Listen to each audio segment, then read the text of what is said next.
Reni Rahayu Part 53. Bali hari kedua.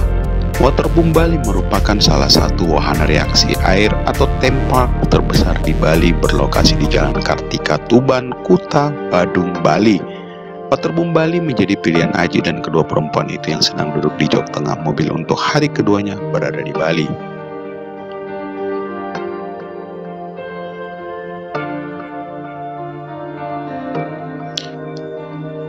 Tentu saja menurut Reni sebelumnya ia ingin mengajak Dea untuk bermain air.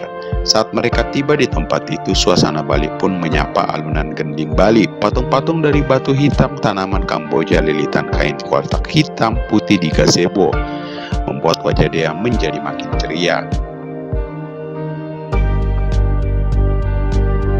Selanjutnya saat mereka melangkah bersama, Dea dan Reni tiba-tiba menghentikan langkah, terperangah melihat tempat yang sangat luas. Sebuah waterboom yang berdiri di atas lahan seluas 3,8 hektar. Terdapat water slide dengan standar kelas dunia dengan pilihan sekitar 9 jenis permainan seperti Smashdown, Pipeline, Boogie Ride, Fantastic, Super Bowl, Boomerang, Lazy River, Race Track, Climax, dan lainnya.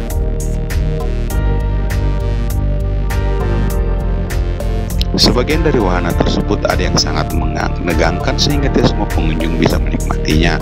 Pasti mereka kalau kita main yang itu ya mah, ujar dia saat menuju ke salah satu wahana yang lumayan tinggi.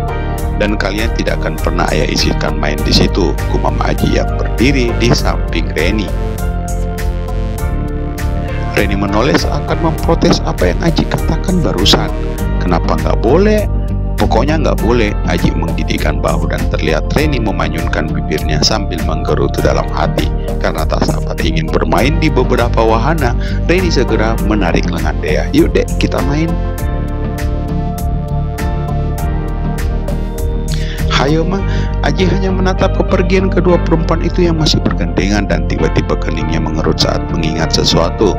Nggak akan pernah aku biarkan kalian ke situ, gumamnya dalam hati, lalu perlahan-lahan melangkah mengikuti Reni dan Dea yang saat ini sudah berdiri di samping salah satu gazebo.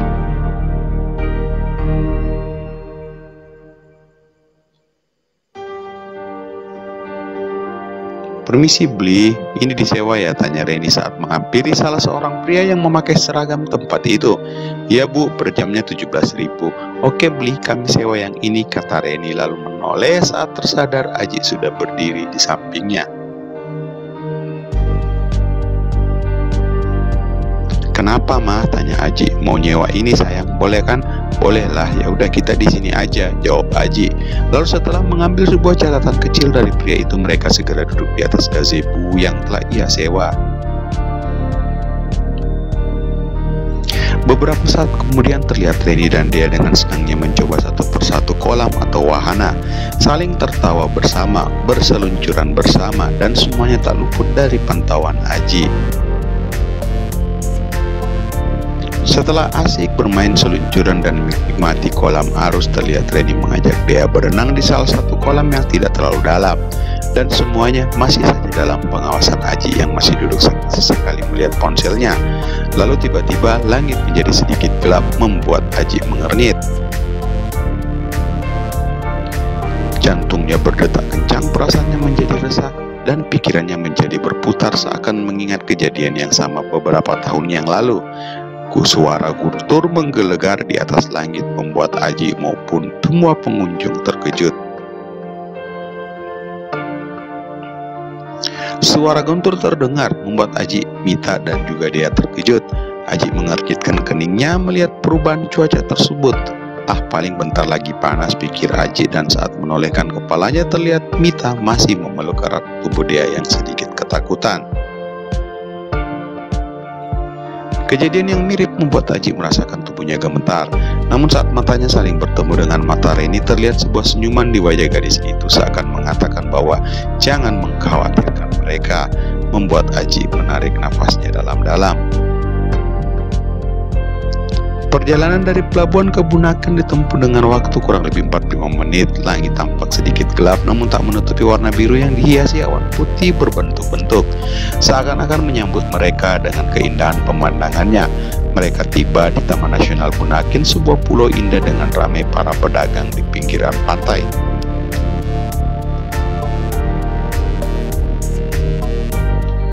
Mita dan Dea segera berlari kecil menapaki dermaga menuju ke pulau itu, dan Aji hanya mengikuti mereka dari belakang dengan perasaan yang bahagia karena bisa memberikan kebahagiaan kepada mereka berdua tentunya. Tak lupa mereka pun sesekali mengambil foto-foto di spot-spot yang menurut Aji maupun Mita sangat bagus, dan untung Dea cukup pintar memakai HP untuk mengambil foto mereka berdua. Tidak, semoga saja tidak seperti kejadian waktu itu, gumam Aji saat pikirannya kembali mengingat hal yang sama. Kepalanya menggeleng-geleng dan mencoba mengalihkan pikirannya dengan hal lain. Tentu saja Aji trauma atas kejadian saat di Manado, saat-saat terakhir bersama Mita, sebelum kecelakaan itu menerpa hidup wanita itu dan membuat Aji merasakan orang paling bersalah dalam hidupnya. Saat masih sibuk bergelut dengan pikirannya sendiri, ia kembali dikejutkan oleh suara guntur. Kejadian yang sama teringat lagi. Sesaat terlihat Dea terkejut setelah kembali mendengar suara guntur. Dea kecil langsung memeluk Aji dengan tubuh gemetar. Aji tahu bahwa gadis itu ketakutan bukan karena Mita, namun karena suara guntur itu. Lalu ia memeluk Dea dan mengusap pundak gadis kecil itu. Kembali suara guntur menggelegar di langit yang sudah terlihat gelap. Kemudian dari langit-langit tiba-tiba menurunkan butiran-butiran hujan yang membuat Aji akhirnya menggendong Dea untuk beranjak dari tempatnya. Kejadian itu lagi, Aji mengusap wajahnya. Butiran keringat telah timbul di keningnya. Lalu matanya mencari-cari keberadaan Reni dan Dea. Saat tak menemukan mereka, Aji mulai beranjak karena hujan mulai turun membasahi tempat itu. Kemudian saat Aji ingin melangkah, kembali lagi matanya menemukan kedua perempuan itu yang masih bermain di kolam kecil tak jauh dari posisinya saat ini. Akhirnya Aji menghela nafas. "Ayo naik," teriak Aji memanggil mereka. Lalu saat melihat gelengan kepala dari Reni seakan memprotes, membuat Aji hanya bisa menarik nafasnya dalam-dalam. "Kami hanya main di sini kok sayang, lu nggak usah panik gitu," kata Reni sedikit berteriak. Aji hanya bisa mengangguk pelan lalu kembali ke tempat sebelumnya. Yang pasti sekarang Aji tak boleh lengah. Dia harus terus memperhatikan gerak-gerik kedua perempuan itu dan berharap keduanya tidak menjauh dari kolam itu hingga keadaan atau cuaca sedikit membaik. Hujan cukup deras namun berbeda dengan yang Aji rasakan, di mana semua para pengunjung malah makin senang dengan adanya hujan tersebut. Banyak pengunjung yang akhirnya memutuskan untuk berenang dan menikmati guyuran hujan. Saat matanya masih menatap Reni dan Dea yang masih berenang bersama, tiba-tiba penglihatannya kabur. Pikirannya kosong dan kenangan itu kembali menari-nari di tempurung kepalanya. Ia berlutut di tengah-tengah dermaga, mengusap wajahnya dengan sebuah keputusasaan, dan masih saja berdoa dalam hati agar wanita itu tidak kenapa-kenapa. Kemudian ia kembali membuka kedua matanya lalu mengacak-acak rambutnya sendiri karena ia sudah hampir kehilangan akal sehatnya karena tak menemukan Mita. "Kamu di mana sih?" gumamnya menggertakkan giginya. Dadanya terasa sesak menahan air mata kekhawatiran terhadap wanita itu. Tentu saja ia khawatir, dan kali ini ia baru menyadari betapa pentingnya wanita itu. "Tidak," Aji tersadar dari lamunannya dan nafasnya tersengal-sengal. Wajahnya terlihat pucat dan sambil mengatur nafas Aji beranjak dari duduknya. Dan hanya satu yang saat ini ia pikirkan, keberadaan Reni dan Dea. Wajahnya bergerak menatap ke satu arah, namun apa yang ia cari ternyata sudah tak berada di kolam itu. "Hah? Kalian di mana sih?" gumamnya pelan. Jantungnya berdebar-debar, keringatnya dingin mulai membasahi tubuhnya dan tubuhnya terasa gemetar saat matanya masih berusaha mencari-cari keberadaan kedua perempuan itu. Memang saat ini hujan masih sangat deras dan tak terasa seiring dengan rasa takutnya air matanya mulai menetes perlahan-lahan.